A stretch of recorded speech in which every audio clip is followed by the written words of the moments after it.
क्या हुआ भाई? अरे क्या हुआ? कोई मदद चाहिए क्या? यार मेरी गाड़ी खराब हो गई है और मुझे ये बॉक्स कहीं पहुंचाना है। हाँ वो तो ठीक है, पर है क्या इसमें? इसमें एक बहुत ही अनमोल चीज है और वक्त पे कहीं पहुंचानी पड़ेगी। मेहरबानी होगी यार तुम्हारी। हाँ हाँ चलो बॉक्स रखो। थोड़ा हाथ लगवाओ। हाँ हाँ। अरे बड़ा भारी है भैया। उठाओ। इतना बड़ा बक्सा।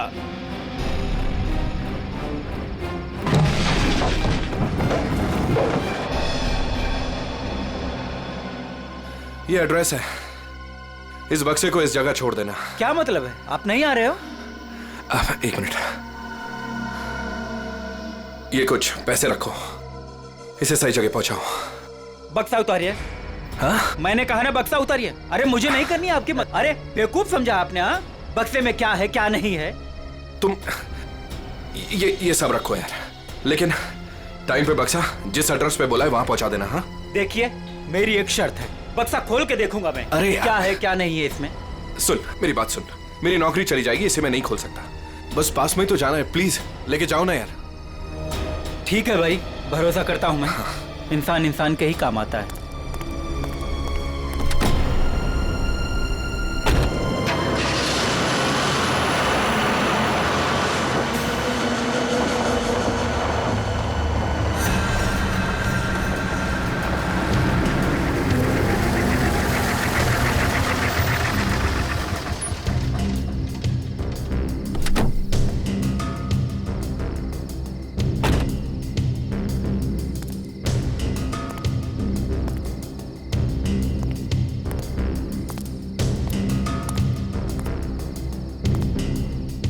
पता तो यही।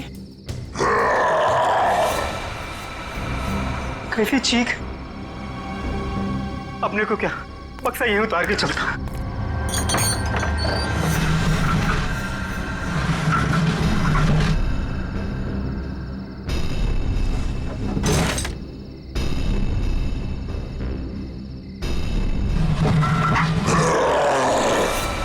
बक्से में से चीख! हे भगवान!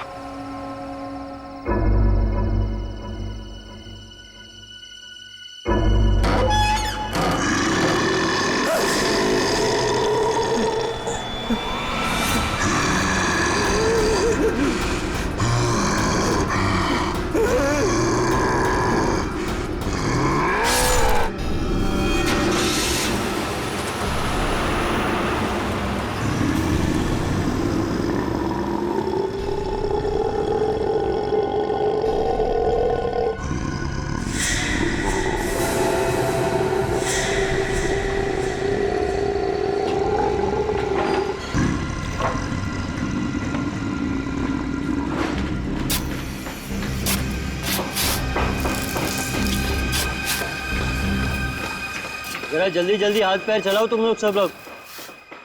15 दिन में ये बिल्डिंग पूरी करके देनी है हमें, वक्त नहीं है हमारे पास।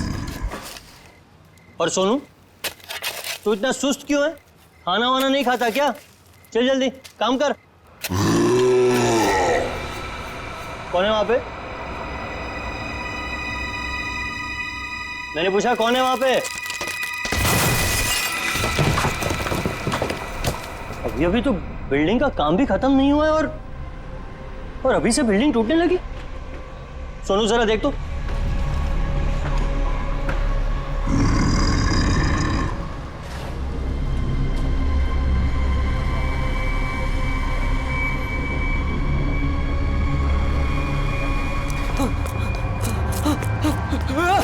भागो, सब भागो ऐसे। सोनू, वरना सब मारे जाओगे। सोनू हुआ क्या? सब। अरे हुआ क्या?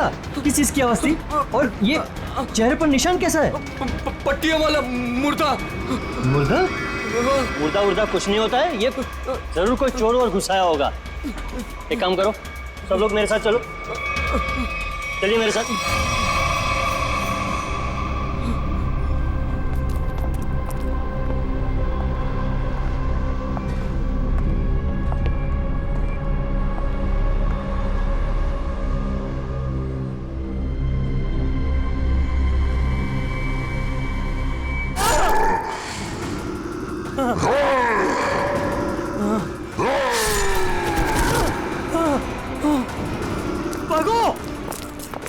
सब यहाँ से भागो, पट्टियों वाला मुर्दा, भागो।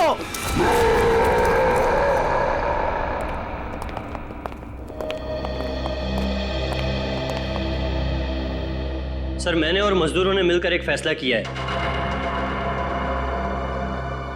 कैसा फैसला? कि हम आपकी बिल्डिंग में अब काम नहीं करेंगे। तुम क्या बकवास कर रहे हो तुम? सर, लगता है आपकी नजर कमजोर हो चुकी है, इसलिए मेरे चेहरे पर ये निशान आप देख नहीं पा रहे। ये हाँ, शराब पी के झगड़ा किया होगा। सर, ये उस आत्मा की देन है जो आपकी बिल्डिंग में है। आत्मा? क्या बकवास कर रहे हो तुम? हाँ? मैं जानता था कि आप मेरी बातों पर विश्वास नहीं करेंगे, इसलिए मैं साथ में सोनू को भी लाया हूं। सोनू,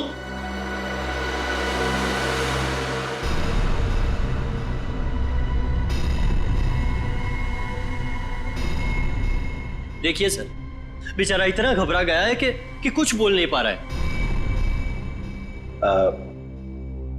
सोनू, ये सब क्या है? साहब, पट्टी वाला मुर्दा और कौन है इधर? कौन है? कौन है उधर?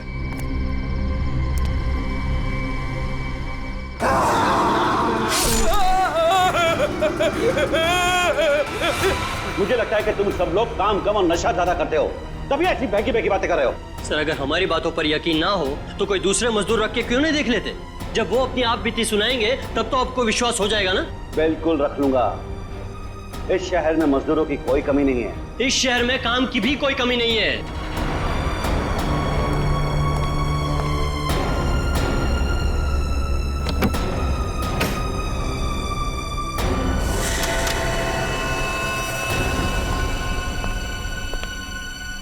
ये तुम्हारा आज तक का हिसाब। और एक बात याद रखना कि इस बिल्डिंग पर मेरे और मेरे इन्वेस्टर्स के करोड़ों रुपए लगे हैं। तो तूने बाहर जाकर इस बिल्डिंग के बारे में कोई बकवास की या कोई झूठी अफवाह भी फैलाई तो फिर मुझसे बुरा कोई नहीं होगा। दिनेश, पैसे कोई पेड़ पे नहीं उगते, समझे? हाँ, और हम तुम्हारे फाइनेंसर हैं, कोई एटीएम मशीन नहीं कि जब दिल में चाहा कार्ड डाला और पैसे ले लिए।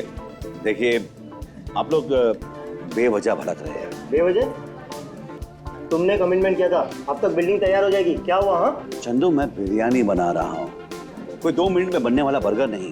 जब आप लोग बिल्डिंग की क्वालिटी देखेंगे तो आप लोगों को खुद ब खुद ये एहसास हो जाएगा कि आप लोगों का पैसा बिल्कुल सही जगह लगा है। हाँ, पता चल रहा है कि इन्वेस्टमेंट कहाँ पर हो रहा है। वैसे काफी अच्छी पार्टी थी आपने अपने शादी के सालगिरह की। और नताशा, एक्सक्यूज मी, आप सॉरी सर, मैं आप लोग को तो अपनी फ्रेंड से मिलवाना ही भूल गई। Meet, come. She is Tina, Swati. बस हमें किसी से नहीं मिलना। दिनेश, इस बार अगर तुमने जबान पलटी ना, 15 दिन मतलब 15 दिन, दैट फाइनल। हाँ, 15 दिन पक्का। और हाँ, 15 दिन से ज्यादा हुआ ना तो तुम्हारा घर और भाभी जी के गहने बेच करके अपने पैसे हम लोग वसूल लेंगे, समझा? अरे पक्का कहाँ? दिनेश सुनो ना। एक्सक्यूज मी, आपकी भाभी बुला रही है, मन से। Excuse me. जल्दी आइए ना। क्या है? दिनेश देखिए ना, मार्केट में नया हार आया है, आप कभी लेकर देंगे मुझे ये?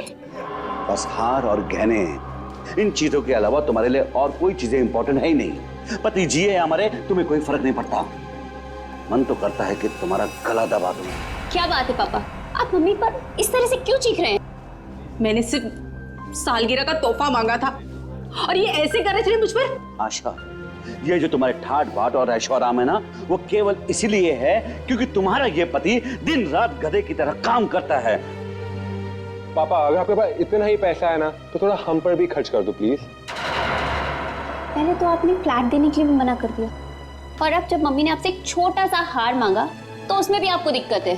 तुम दोनों नालायक बच्चों को तो मैं कुछ दूंगा नहीं,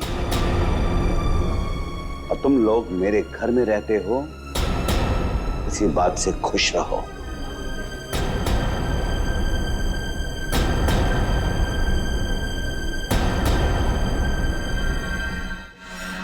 नहीं चाहिए मुझे नकली जेवर। जिंदगी भर मुझे नकली जेवर ही दिए हैं। एक छोटा सा हीरे का हार ही तो मांगा था मैंने।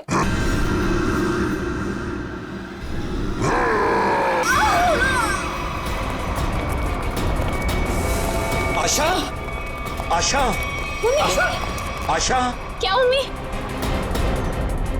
आशा, एक सांस। क्या हुआ मम्मी को? मर गई।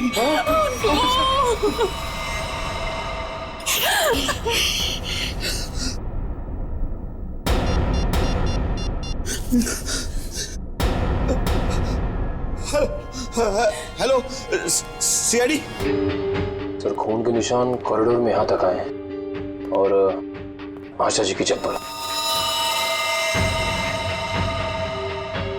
अपने आप को बचाने में बहुत स्ट्रगल किया होगा इन्होंने,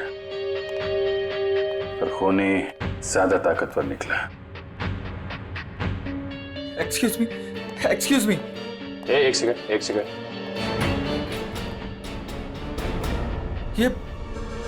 ये सब कैसे हो गया सुलेखा? आज तो इतना शुभ दिन था, शादी के सालगिरह वाले दिन। आपकी तारीफ? जी, मैं सुलेखा का हस्बैंड। अच्छा, तो आशा जी आपकी सास थी। सास ससुर की एनिवर्सरी पार्टी में आप काफी लेट नहीं आ रहे हैं? वो बिजनेस मीटिंग में फंस गया था, इसलिए लेट हो गया। बस अभी अभी पहुंचा हूं। ठीक है, इधर आ जाइए आप। दिनेश जी, आपको किसी पे शक है? कौन कर सकता है ऐसा काम? सर, मेरी वाइफ की किसी से कोई दुश्मनी नहीं थी। सर, मैं यही कह रहा हूं कि दिनेश ने खुद ही अपनी बीवी का खून करवाया है। सर, हमने इसका झगड़ा सुना था। ये अपने बीवी से कह रहा था कि मैं तुम्हारा गला दबा दूंगा। पति जिए या मरे, तुम्हें कोई फर्क नहीं पड़ता। मन तो करता है कि तुम्हारा गला दबा दूं। तो बकवास कर रहे लोग। अगर मैंने गुस्से में कुछ कह दिया तो इसका मतलब ये तो नहीं ना कि मैं सचमुच वो कर दूंगा। वैसे ऐसा हुआ क्या था कि आपको इतना गुस्सा आ गया कि आपने गला दबाने की धमकी दे दी, वो भी शादी की सालगिरह वाले दिन? सर, इसकी वजह भी ये लोग ही है। ये मेरे इन्वेस्टर्स हैं। अब मुझे एक एक पाई ऐसे देते हैं जैसे मुझ पर एहसान कर रहे हैं। तुम लोगों की मैं एक एक पाई चुका दूंगा, वो भी ब्याज सहित, समझे? तो दे दो ना। एक मिनट, बिजनेस की बातें मत कीजिए। यहाँ पे खून हुआ है।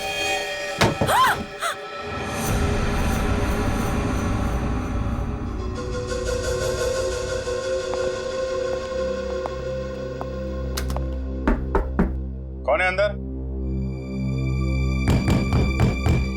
दरवाजा खोलो।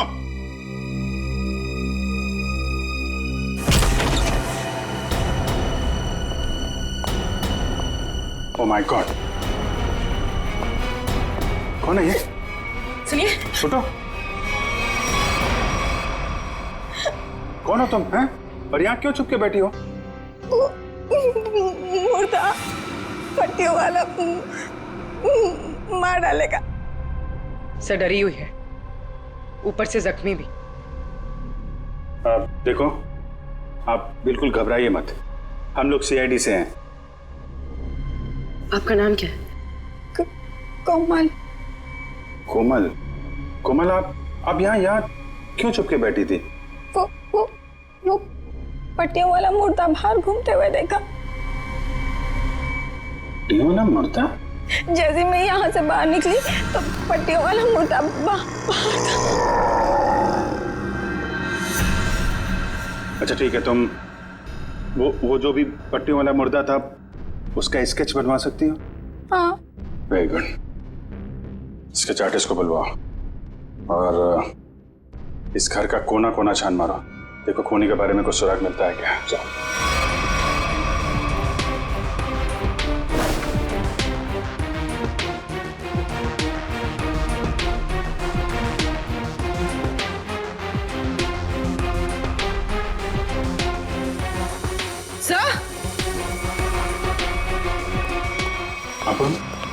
सर, ये पट्टी मिली है। क्या? यहाँ पर। कोमल ने देखा पट्टी वाला मुर्दा, और यहाँ पे पट्टी का टुकड़ा मिला। सर, स्केच तैयार है। तो ये है वो पट्टी वाला मुर्दा। इस मुर्दे का और इस पट्टी का क्या राज है, जल्द से जल्द पता लगाना होगा। सर वो आदमी गले का हार छीनने के लिए आया था, ऐसा लगता नहीं। बड़ा अजीब तरीका ढूंढा खून करने का यार। हाँ जयवंती, डॉक्टर साहब को जरा स्केच दिखा। ये मम्मी की ड्रेस है। मम्मी मतलब माँ? मम्मी नहीं फ्रेडी, मम्मी। हजारों साल पहले जब इजिप्ट में राजा महाराजा मर जाते थे तो उनकी बॉडी को एम्बाम कर दिया जाता था। अलग अलग तरीके की सीक्रेट्स, दवाइयां, मरहम, बाम वगैरह लगा दिया जाता था उनकी बॉडी पर और बाद में इन पट्टियों से उसे ढक दिया जाता था। इससे मम्मी सड़ती नहीं थी। मर गए मतलब हजारों साल पुरानी लाश यहाँ पे आ गई और एक के बाद एक खून कर रही है। और शायद अगला खून तुम्हारा होगा। मेरा हो गया? अब चुपचाप खड़े रहो और एक बात ध्यान में रखो, मम्मी कभी सड़ती नहीं है और ना मम्मी कभी जिंदा होती है। अच्छा सर, ये जो पट्टी का टुकड़ा हमारे हाथ लगा है, कहीं ऐसा तो नहीं कि ये खूनी के साथ हाथापाई के दौरान आशा जी के हाथ आ गया? नहीं, ऐसे नहीं हुआ। तारिका जी, आप ठीक है वहां पे? नहीं। फिर एक सीआईडी ऑफिसर बोल रहा है कि इनके हाथों में पट्टी आई थी, मतलब आई थी। सीआईडी ऑफिसर आसमान से उतरता है क्या? उससे गलती नहीं हो सकती। ये पट्टी का टुकड़ा जो आप लोग लेकर के आए हैं, ये हाथापाई में नहीं फटा है। अगर हाथापाई में फटता तो सीधा नहीं फटता, टेढ़ा मेढ़ा फटता, समझे? और ये टुकड़ा कोई मामूली टुकड़ा नहीं है। 1500 साल पुराना है ये टुकड़ा। 1500 साल? 1500 साल? 1500 साल? जी, किसी ने मम्मी की पट्टियां खरीद ली हैं। कहां से सालूं के साहब? ये इजिप्ट से? अरे यार, लोग पुरानी मम्मियां खोद खोद के निकाल रहे हैं और चोरी छिपे बाजार में बेच रहे हैं। ऐसी एक मम्मी शायद इंडिया में आ गई। बाप रे। लेकिन सर ये खूनी मम्मी बना क्यों होगा? ये खून उस खूनी मम्मी ने ही किया है और वो पट्टी का टुकड़ा जानबूझकर छोड़ गया है हमारे लिए सबूत।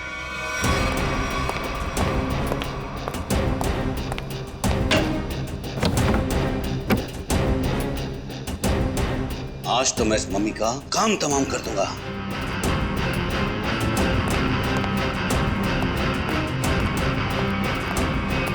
सर, ये सोनू है, दिनेश की बिल्डिंग में काम करता है। अच्छा, सोनू साहब कोई पैसा वैसा नहीं था दिनेश साहब के पास, कंगाल थे वो। एक मिनट, कंगाल थे वो, कोई पैसा वैसा नहीं था दिनेश साहब के पास, क्या मतलब क्या है? नहीं साहब, वो तो सर से लेकर पांव तक कर्जे में डूबे हुए थे और उस बिल्डिंग की वजह से। और जब से उस पट्टी वाले मुर्दे ने हम लोगों पे हमला किया है, उस बिल्डिंग का काम भी बंद पड़ा हुआ है। पट्टी वाले खूनी ने तुम पर हमला किया? तुम पर? सर, कहीं ये वही तो नहीं जिसने आशा जी का भी खून किया? हो सकता है, बिल्कुल हो सकता है। वैसे वो पट्टी वाला खूनी दिखता कैसे है? सर, पट्टियों में लिपटा हुआ, एकदम सड़ा सा मुंह, चेहरे पे खून लगा हुआ था जैसे उसको कोई चोट लगी हो। मतलब उसकी सर आवाज भी बहुत अजीब सी थी, उसकी सर आवाज भी।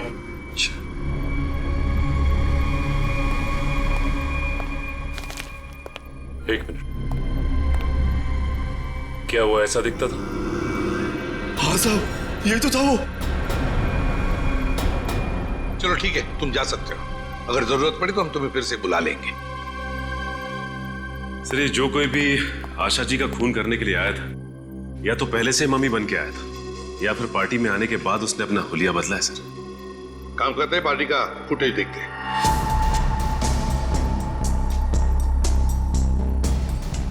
एक मिनट, पॉज करो।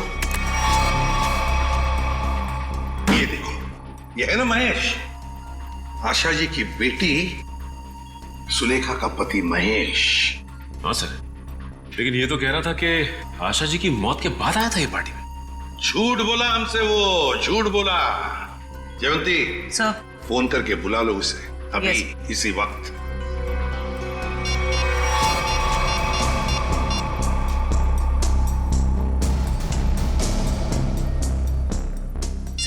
फोन नहीं उठा रहा है।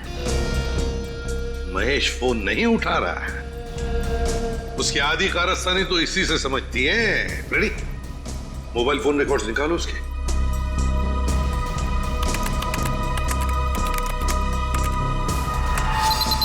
सर, ये रहे महेश के फोन कॉल रिकॉर्ड्स। 40 बार फोन किया है एक ही नंबर पे। पर ये नंबर तो उसके सासू माँ का है। सर, सासू माँ से इतना ज्यादा लगा? इस महेश से मिलना पड़ेगा। महेश। एक्सक्यूज मी।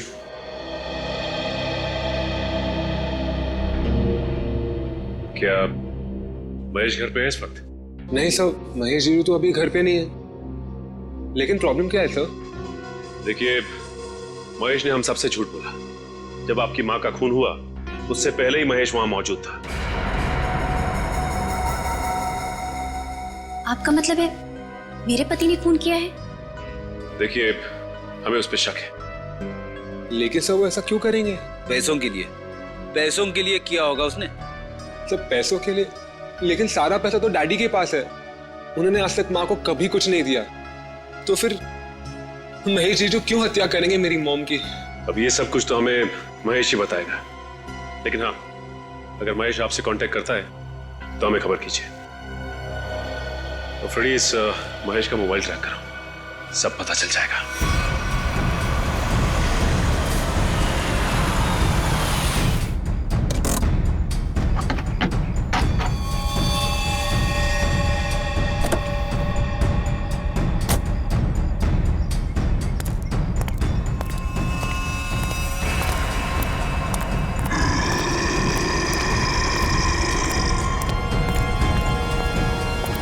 आज ये पट्टियों वाला मुर्दा मिल जाए बस।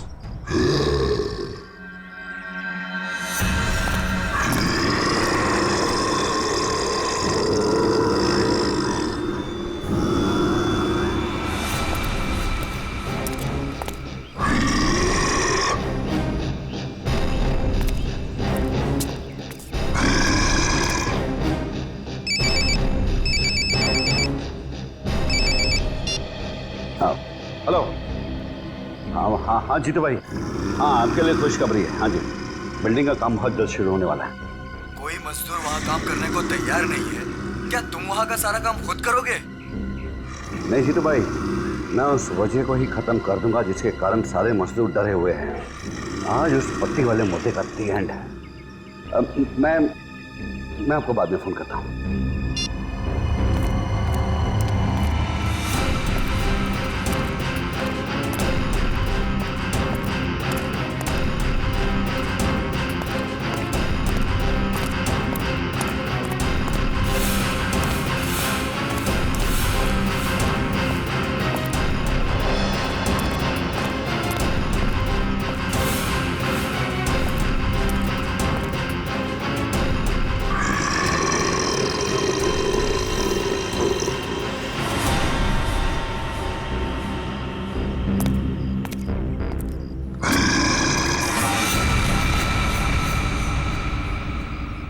आवाज आई, यहीं से आवाज आई। पट्टियों वाले मुर्दे, आज तू बचेगा नहीं। आज तुझे छोड़ूंगा नहीं मैं। गोली मत चलाना। तो तू ही ये सब कुछ कर रहा है और तूने ही आशा को भी मारा। नहीं, मैं ऐसा क्यों करूंगा? मैंने नहीं मारा। तू यहाँ क्या कर रहा है? मैं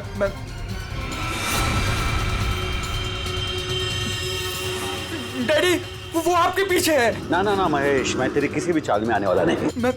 मैं सच कह रहा हूँ, वो पट्टी वाला मुर्दा आपके पीछे ही है।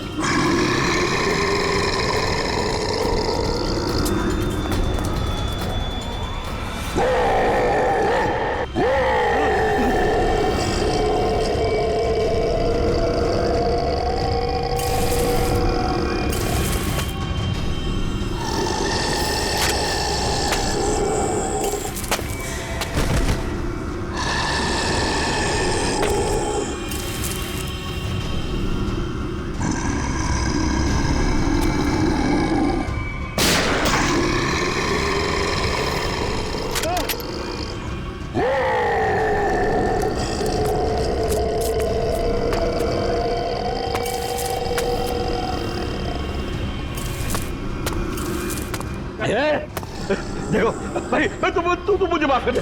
मुझे क्यों मेरे पीछे, मेरे पीछे पीछे पीछे कुछ भी नहीं है। देखो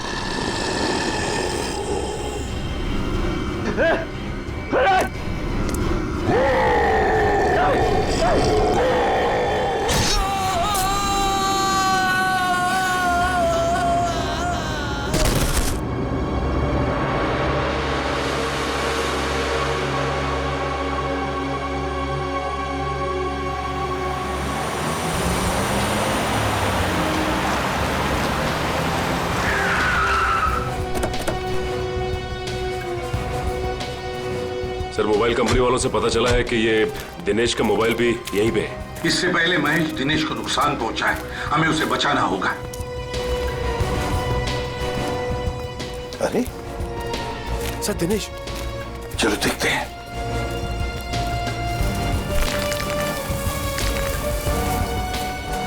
माय गॉड, ये तो जिंदा है। सच, जल्दी से एम्बुलेंस बुला, जल्दी। फ्रेडी, जयवंती, देखो आसपास। Yes sir.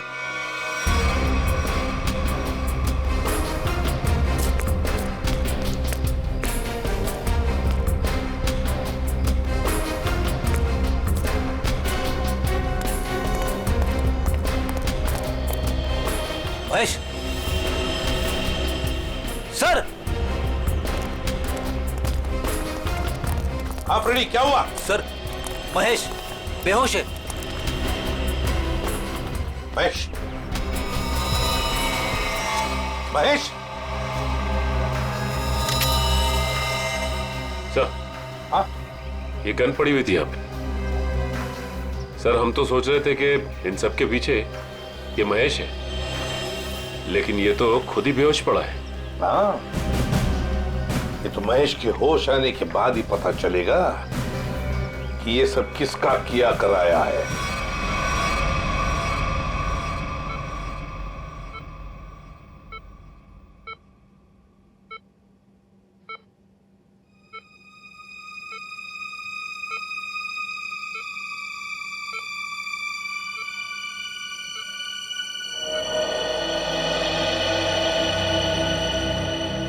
डॉक्टर साहब, अब कैसी तबीयत है मेरे पापा की?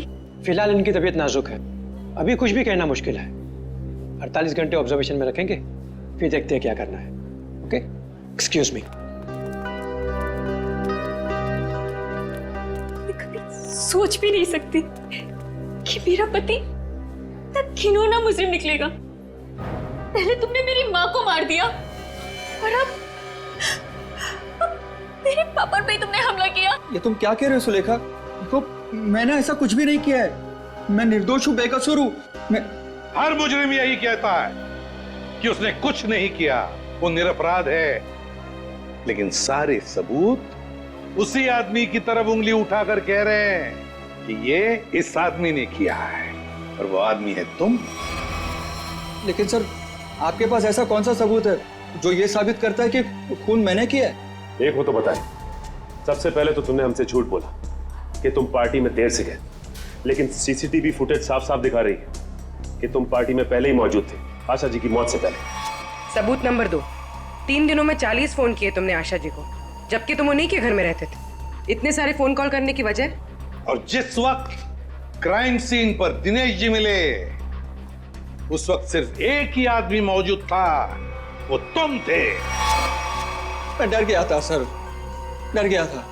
दरअसल बात यह है सर कि मैं नया बिजनेस चालू करना चाहता हूँ, और जिसके लिए मुझे पैसों की जरूरत थी, और मैं चाहता था कि वो पैसे मुझे सासू माँ जी दे दे। बस सर, इसीलिए मैं उन्हें बार बार कॉल कर रहा था, और कोई वजह नहीं है सर। तो इनके कहने का मतलब है कि ये पार्टी में पैसे मांगने के लिए गए थे आशा जी से, है ना? हाँ सर, उस दिन मैंने देखा कि ये लोग बिजनेस के लिए मुझे पैसा नहीं दे रहे, और सासू माँ को लाखों करोड़ों के गहने दिए जा रहे। और तुमने गुस्से में आकर मार डाला आशा जी को? नहीं नहीं, मैंने उन्हें नहीं मारा। मैंने कहा ना, मैं उनसे पार्टी में बात करने गया था, पर मेरे बात करने से पहले ही उनका मर्डर हो चुका था। नहीं नहीं नहीं नहीं महेश जी, कौन विश्वास करेगा तुम्हारी इन बातों पर? पहले तुमने आशा जी को मारा, फिर दिनेश जी के पीछे पड़े, और वो भी कहां पर? अंडर कंस्ट्रक्शन बिल्डिंग में। वाह! ये गलत इल्जाम है। मैं वहां पर उनसे भी बात करने गया था, मैंने नहीं मारा। ऑफिस में नहीं जा सकते थे, घर में नहीं जा सकते थे? उनसे बात करने में ऑफिस से गया था, पर जब मैं ऑफिस पहुंचा सर तो वो निकल चुके थे अपनी साइट पे सर, इसीलिए मैं साइट पर चला गया। पर जब मैं साइट पर गया तो सर मैंने देखा कि एक पट्टी वाले मुर्गे ने उन्हें धक्का दे दिया वहां से सर। आशा जी और दिनेश जी पर मम्मी ने हमला किया? हाँ सर। पंकज, ये तो उस आदमी ने किया है जो दुनिया को दिखाना चाहता है कि ये किसी इजिप्शियन मम्मी ने खून किया है। पर वो हमारे परिवार के पीछे क्यों पड़ा है? डॉक्टर साहब कह रहे थे ना कि इस तरह की पुरानी और महंगी पट्टियां आसानी से नहीं मिलती। सचिन, सेंट्रल स्टेट लेबोरेटरी से पता लगाएंगे कि पट्टियां कहां से और कैसे मिली है। मैं सीआईडी से आपसे मिलना चाहती हूँ। डॉक्टर चारू आप ही? हाँ, मैंने ही आपको फोन किया था। डॉक्टर चारू, इस पट्टी को पहचानती हैं? ओह माय गॉड, ये पट्टी आपको कहाँ से मिली? ये पट्टी तो हमारी लैब से चुराई गई थी। इस सिलसिले में एक डॉक्टर को काम से भी निकाल दिया गया। आइए। इन्हें काम से निकाल दिया गया। इन्होंने पट्टियां चोरी की या नहीं ये तो मालूम नहीं, लेकिन इन मम्मीज की देखरेख यही करते थे। और हाँ सर, उनकी एक पर्सनल असिस्टेंट भी थी। इनकी असिस्टेंट का कोई फोटो, नंबर या एड्रेस है आपके पास? वो उनकी पर्सनल असिस्टेंट थी, इसलिए हमारे पास उनकी कोई डिटेल्स नहीं है। और खूनी खुद मम्मी बनकर दिनेश के परिवार के पीछे पड़ा है। हाँ बोली, ये खूनी दिनेश के ऊपर दोबारा हमला करेगा। क्या हुआ डॉक्टर? आप पापा को इतनी अचानक से क्यों शिफ्ट कर रहे हैं? देखिए, इनकी हालत पहले से ज्यादा बिगड़ गई है। अगर इन्हें आरजे हॉस्पिटल में भर्ती नहीं कराया गया तो इनका बचना मुश्किल हो जाएगा।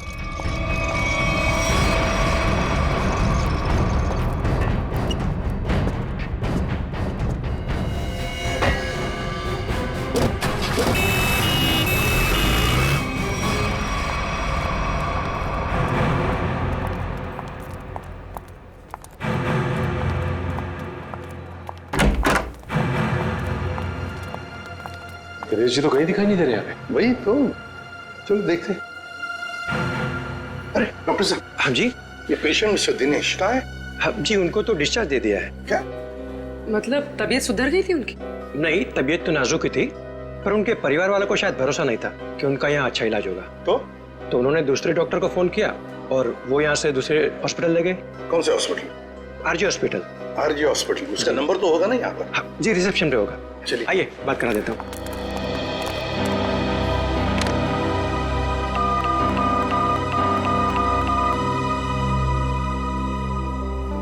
Hello, RG hospital. देखिए, मैं एसीपी प्रद्युमन बोल रहा हूँ, सीआईडी से।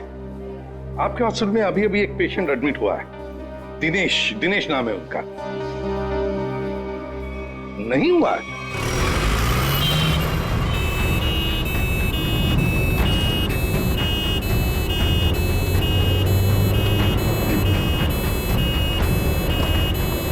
काम हो गया बॉस, तीर कमान से निकल चुका है।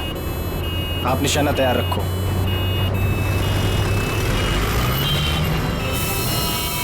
अरे धुआं कहाँ से आ रहा है? अरे गाड़ी रोको, गाड़ी रोको, गाड़ी रोको।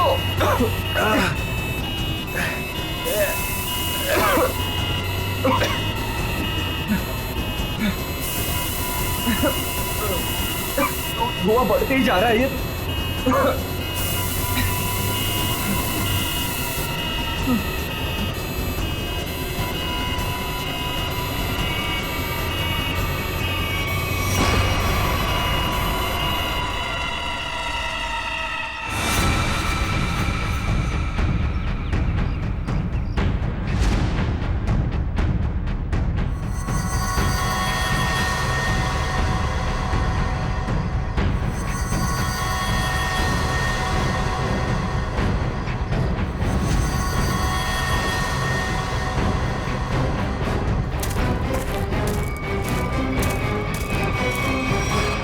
क्यों, अब तुम्हारे जीवन का मकसद पूरा हो गया? हाँ, पिछले 10 साल से मैं इसी दिन के तो सपने देखती आई हूँ। और देखो, आज मेरा सपना पूरा हो गया। नहीं नहीं, सीआईडी के रहते अपराधियों के सपने कभी पूरे नहीं होते। सीआईडी? क्यों डॉक्टर ज्ञान? पेशा डॉक्टर का और काम एक अपराधी का। अबे देख क्या रहे हो? उड़ान सीआईडी वालों को।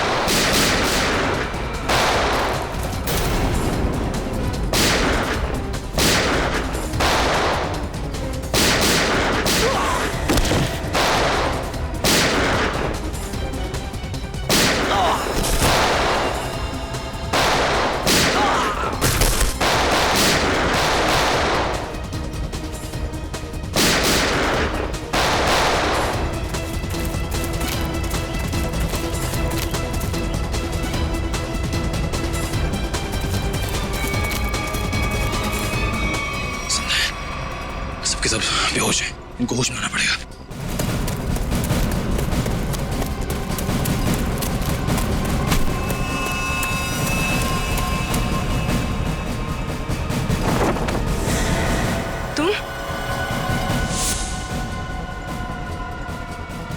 तुम जिंदा लोगों को मम्मीफाई करी थी ना? मैं तुम्हें सिखाती हूँ मम्मीफिकेशन किसे कहते हैं। अपराधियों को मम्मीज बनाने का काम हम करते। मैं दिनेश की सेक्रेटरी सिर्फ इसलिए बनी ताकि इससे अपने भाई के मौत का बदला ले सकूं, और इसलिए मैंने मम्मी बनकर इसकी बिल्डिंग में काम करने वाले लोगों पर हमला किया ताकि मम्मी की अफवाह फैल जाए। तुम कुणाल की बहन हो? नाम मत लो अपनी गंदी जबान से मेरे भाई का। एक वक्त था जब वो तुम्हारा सबसे करीबी दोस्त था, और तुमने क्या किया? दोनों साथ गए थे ना विदेश पैसा कमाने के लिए। सर, इसको सहयोग से एक मम्मी मिली, और मेरा भाई चाहता था कि वो ये मम्मी वहां की देश की सरकार को सौंप दे, लेकिन ये दिनेश उसे ग्रे मार्केट में बेचना चाहता था। सर ऐसा सर।